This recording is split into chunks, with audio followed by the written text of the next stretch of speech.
Hello everyone, welcome back to the channel. It is I, Tess on a Quest, aka Johnny. I hope y'all are having a great, wonderful day whenever you are watching this. As you can see, we are now going to be getting ready for the trade deadline. And if we take a look at our stats, so as you can see, our top players are performing decently. Obviously, you probably want a little bit more points, but so far, not too bad. Dustin Wolf has picked it up. Already has 8 shutouts. And if we take a look at the standings, you can see we are first in the Pacific by 7 points. And in the entire league, we are also leading for the President's Trophy after winning it last season. So, as we get ready for this trade deadline, there is one improvement I would like to make, and it's third line center. Victor Fedorov has been fine. He's got good skating, good passing, but I think we need that like another 85 plus to play alongside Yanni Neiman and Colin Potter. Because obviously I like Potter for his defense. I mean, to be fair, you could even go after two third liners and then have Kotkaniemi, Fedorov, and Potter as your third line, which means then you move out Adar Suniev. I mean, he's only 27. He's 27. He's not going to develop. He is what he is. So I think that's what we're looking for. And I think there's a certain Vancouver Canuck on the trade block who I think would be kind of crazy to play alongside on that third line. Defensively, I'm happy. I think we could be good. Like, I mean, bringing back Kevin Ball, we brought him back on a 3-year deal. He's been pretty good. Obviously, uh we traded him to St. Louis. Was it St. Louis? No, it was Montreal. We traded him to Montreal, but then Montreal traded him to St. Louis. And then St. Louis traded him back to Montreal. Okay, but he's a plus 14 playing with Adam Engstrom on that third pair. So we need a third line center. And for sure, third line center. If we can get a third line winger and move down Potter to that third line, fourth line, I'm cool with that. I know I said we could move Fedorov down to the fourth line, but we might have to uh, use him in the deal to get a really good third line center. So we beat Buffalo. I'm okay. We beat Buffalo. I mean, we beat St. Louis. Sorry. But can we actually beat Buffalo? Can we beat Buffalo? We do. 5-2. Seattle Kraken have fired Lane Lambert. Pierce Miobi is injured again, so that's great. There's probably like some minor league deals I'm gonna do too, probably to bring in some forwards for the AHL. So I think we're gonna be a conservative buyer. So let's go ahead and enter trade deadline day. Here we go. So Sam Reinhart is available. Would we be able to acquire him? We would. We do have the assets. I don't know why Sharon Govich is on the block. Owen Tippett is available. I mean, Brock Besser doesn't have too much value. What would it take? Engstrom and 2 forwards, 2 seconds, and Solberg? I mean, I'm not mad at that one. Dembensky a third and a third, or Kevin Ball. I would not. I don't think I'd want to give up Kevin Ball. Who else is available? Okay. So I think first things first, let's go ahead and see who is on the block. So Anaheim doesn't have anyone helpful. Same thing for Boston. I mean, unless Lindholm is like, he's not under his like value. Oliver Moore.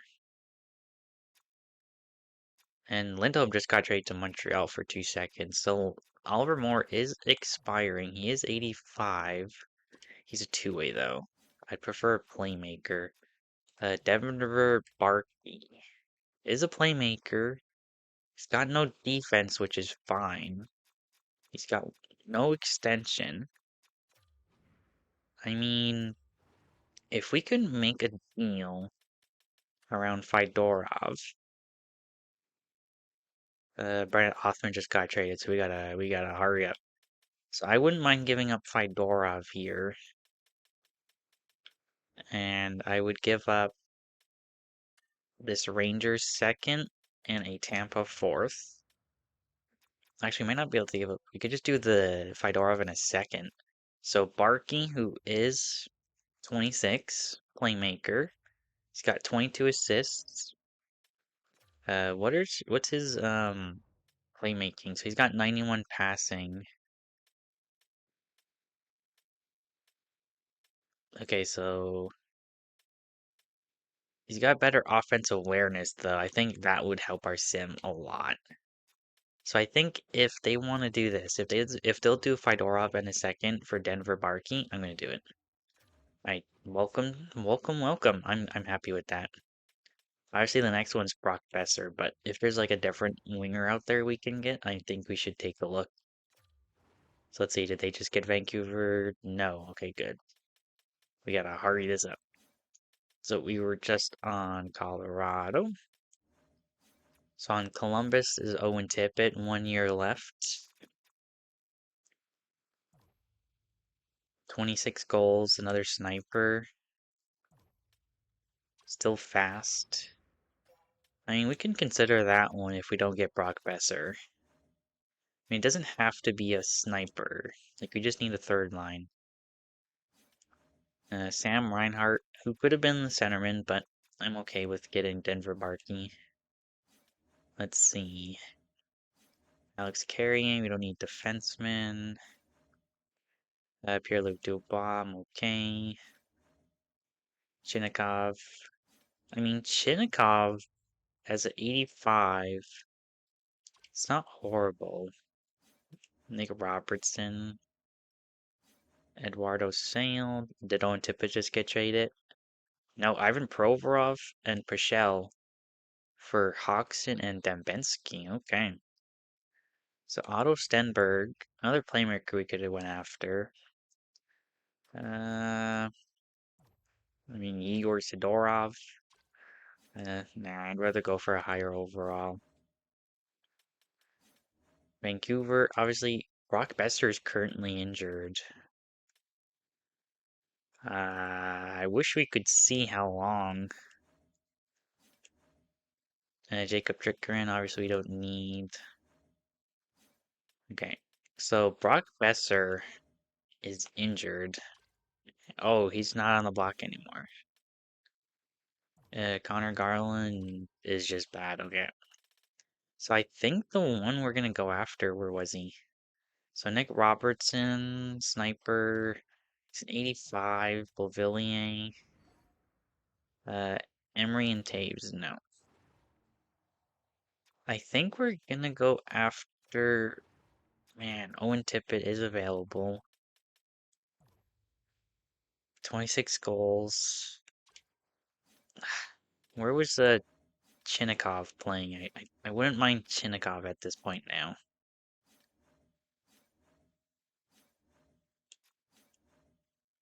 He's playing in Philly. He's 1 year left, which is what I want.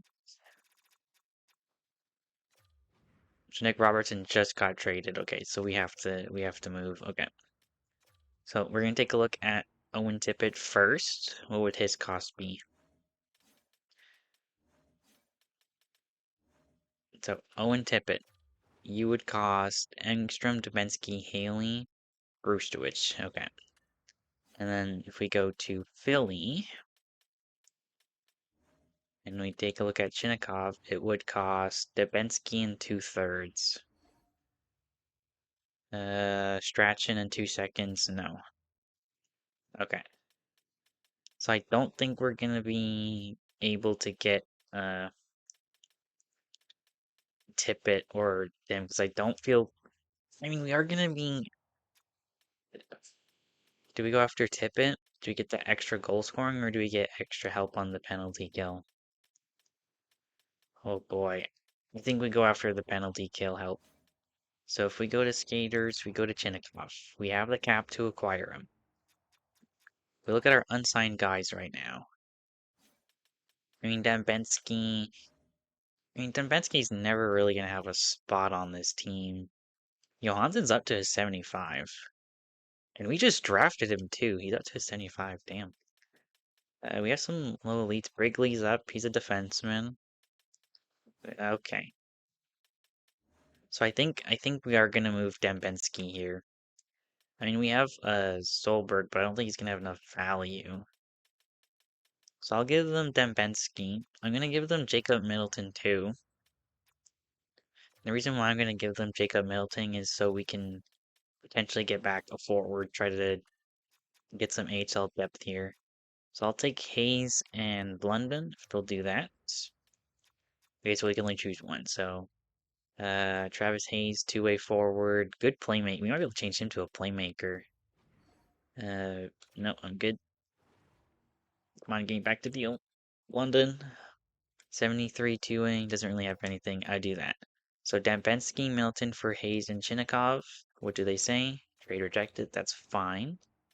If we go to draft pick, I would give them a fourth, and I would give them our third next year. Would they do this? They will. So Dembensky and Middleton, Virchinikov and Hayes. Done deal. Let's get it before they trade him. Trade is accepted. Let's go. So I think I'm good there. We get an extra depth forward for the HL, which we need it. And he might be a good one if we change him over to a playmaker. We get our winger and we get our centerman for that third line. Who knows, maybe Tippett would have been a better fit. But I think getting Chinnikov to be a penalty killer for us is going to be huge. So with it already being 9 o'clock and I don't think I'm going to be doing anything else. 2 seconds for Kotkaniemi. I mean, we probably should do that, but it's Edmonton. I'm not giving Edmonton help, especially if we meet them in the playoffs. So I'm just going to let this simulate to the end, and I will bring it back when we are almost done the trade deadline. So with less than 10 minutes to go here in the trade deadline, we have not made any other deals. We have been getting a lot of offers for Kotkaniemi that have been tempting, but I think we are going to hold off because he has still really good defensive and he'll help our penalty kill.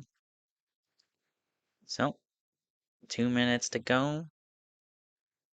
1 minute, and here we go. Trade deadline complete. Let's go ahead and take a look at the moves. So obviously a lot of these players are going to just be like fake now. But Otto Stenberg to Nashville. Jacob Milton, who we traded to Philly, got moved to Anaheim. Riley Height and Dean Letourneau went to Nashville from St. Louis. Joshua Watt to Nashville from Boston. Luca Pinelli and Simon Benoit to Minnesota. Bill Villiers to Dallas. Nick Robertson to the Islanders. Vancouver acquired Alexei Medvedev for Brock Besser. Damn.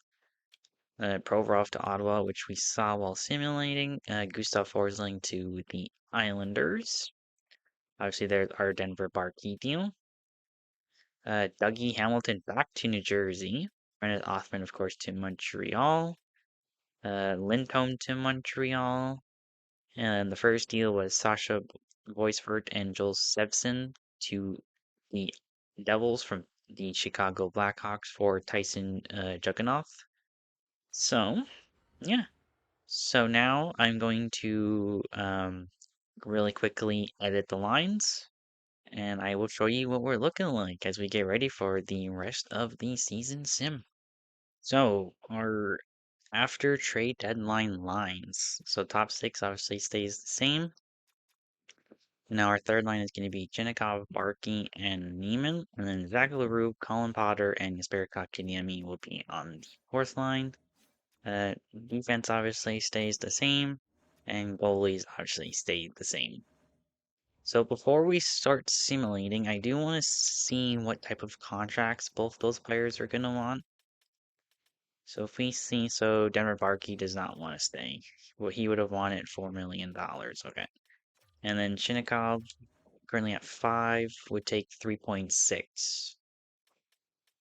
That's not horrible. So we are allowed to fix this. If he'll take 3.25, I'll do that.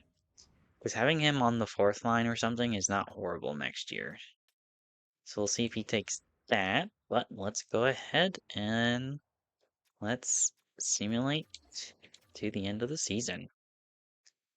So first up, we have Colorado. So Chinakhov does accept, and it is a movable contract, so I'm okay with that. We do win, so we're 2-0 since the deadline. Lose to Dallas, but that's okay. Utah, that's a loss. Uh-oh. Come on, boys. Let's not blow this lead. The Ducks are right behind us now. Okay. 3 losses in a row. 4 losses in a row. Even the Oilers have caught up to us now. We have the San Jose Sharks. That's a loss, but it's a point, which we'll take. San Jose again. That's a win. Okay. So we still maintain first. The Ducks are still right there. Nashville, that's a win. And Shinnecock is out. Great. Pierce Morovy's back, but we'll wait for now. Lost to Vegas. Uh-oh. We are now second. We did just clinch the playoffs, so we don't have to worry about missing the playoffs, which is good, but we need that ice. We need that home ice advantage.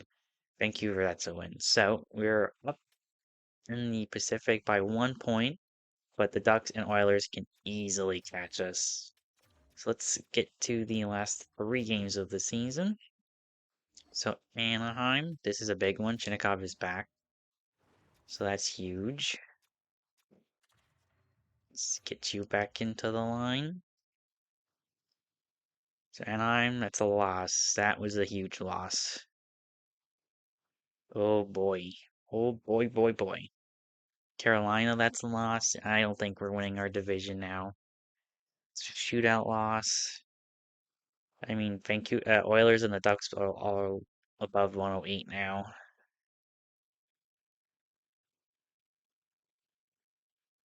Yeah, I think we're kind of toast here. So let's just go ahead and simulate the rest of the season. So Chicago is first up. That's a win. We do beat Utah, so it's going to be close. And we do beat the Wild. Okay. So we did pretty good.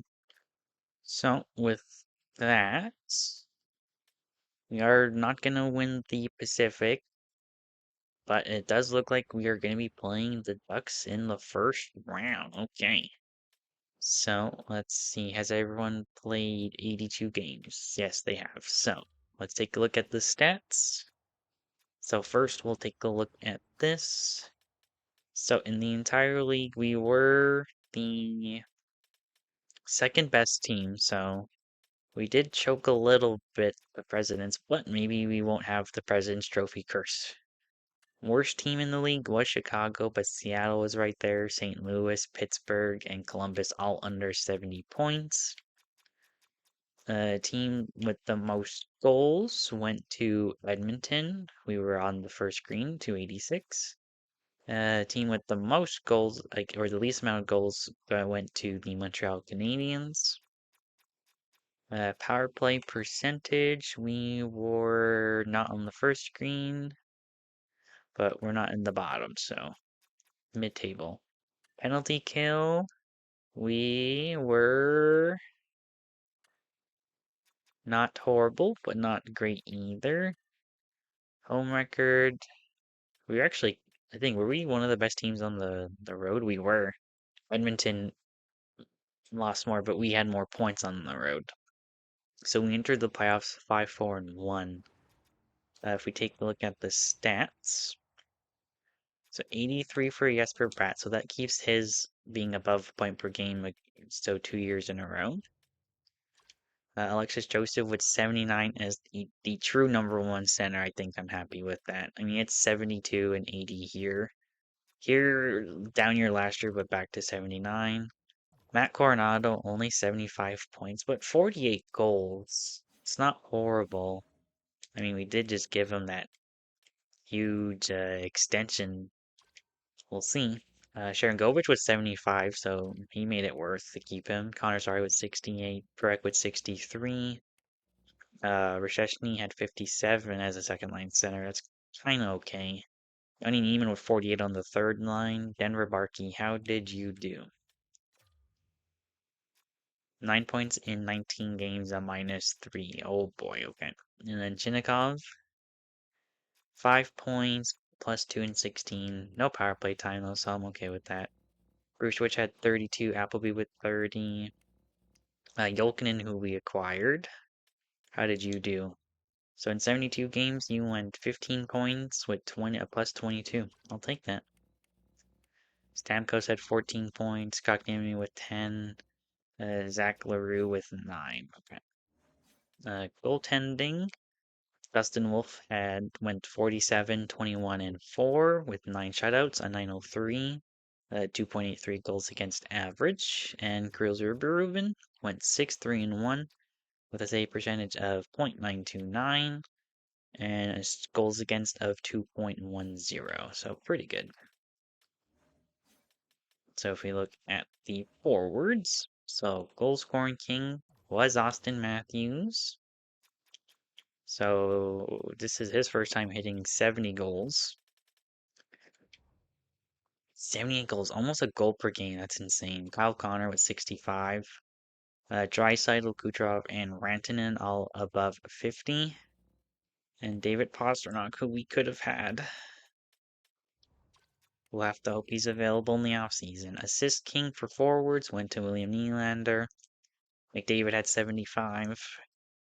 Points went to Matthews, Kyle Connor, Nylander, Draisaitl, McDavid, all above 100. And then Pastrnak was just outside, same thing for Rantanen and Sam Reinhart. Ivar Stenberg, 95. Oh boy, that's on the Ducks team. That's a little scary. Defense points wise goes to Quinn Hughes with 97, Evan Bouchard with 96, 93 for Cale Makar, and then Chychrun with 78 and Owen Power with 78. And then for goaltenders, the winningest was Dustin Wolf. Shutout King does go to Dustin Wolf. Best save percentage as a starter goes to Jacob Fowler. Best goals against for a starter goes to Jacob Fowler. So Fowler probably just won his first Vezina. Oops, let's take a look at the rookie skaters really quickly. So probably winning the Calder is probably going to be Julius Crabbe from Vancouver. Okay. Reed Nickel was there. Okay, so that is gonna do it for this episode. Let's just get the confirmation that we will be playing Anaheim. So, last year we lost in the second round to the Oilers. Let's see, can we get past this Ducks team? So, I want to say thank you so much for watching. If you did indeed enjoy, wow, I cannot speak, please leave a like. Don't forget to subscribe. I will catch you in the next one as we get ready for the Year 7 playoffs. Ciao. Please tell me that I can't, that I won't, that I fail, that I'll never make it out, yeah. Please tell me all the bad, never good, fill my head full of every single doubt, yeah. Please say any negative thoughts, I pop off when I hear people say I cannot. I get off to the thought of proving everyone wrong, I won't stop to the top, so you better back off and get lost. I'ma stay loud, stay proud, never